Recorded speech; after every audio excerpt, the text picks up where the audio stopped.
அப்ப இந்த விஷயங்கள் எல்லாம் யாரால் தீர்மானிக்கப்பட்டது, உங்களது வாழ்க்கையானது யாரால் வடிவமைக்கப்பட்டது அப்படிங்கிறத கொஞ்சம் அமைதியாக யோசிச்சு பார்த்தீங்கன்னா, சர்வம் சிவார்ப்பணம்ட்டு நம்ம எப்போவுமே இறைவனோட காலை பிடிச்சிப்போம்.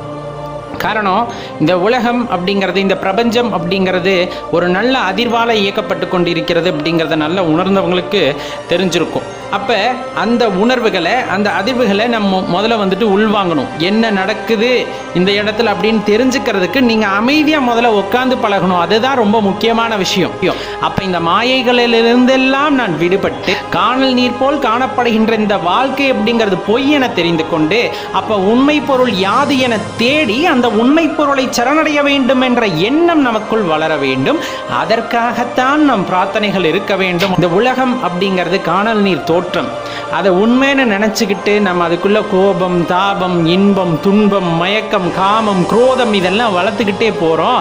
இதில் எல்லாம் நம்ம ஈடுபட்டுக்கிட்டே இருந்தோம்னா நம்ம வாழ்க்கை சின்ன பின்னமாகி போகும் அப்படிங்கிறதுல எந்த மாற்று கருத்துமே வேண்டாம்.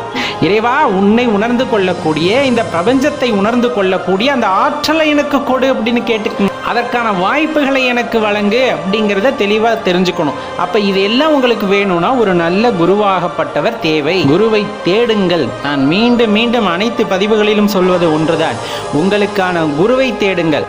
குரு உங்களுக்கு கிடைத்து விட்டால் கண்டிப்பாக வாழ்க்கையில் உங்களுக்கு இருக்கக்கூடிய பல குழப்பங்களுக்கான விடைகள் அவர்கள் மூலமாக கிடைக்கும். அதே போல் உங்கள் வாழ்க்கையில் வெளிச்சம் பிறக்கும் அப்படிங்கிறதுல எந்த மாற்று கருத்தும் இல்லை நண்பர்களே. கொஞ்சம் ஆழமாக யோசிச்சு பாருங்க.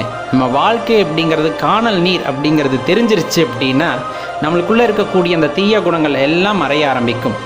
அந்த குணங்களும் நம்முடையது அல்ல அப்படிங்கிறது நமக்கு நல்லாவே தெரிய ஆரம்பிக்கும். இறைவன் அப்படின்னு சொல்லக்கூடிய அந்த மாபெரும் சக்தியை நாம் உணர்ந்து கொள்ளும் போது, அவருடன் இரண்டரை கலந்து விடும்போது எல்லையற்ற இன்பம் அப்படிங்கிறது கிடைக்கும் அப்படிங்கிறது நம்மோட பெரியோர்கள் வாக்கு.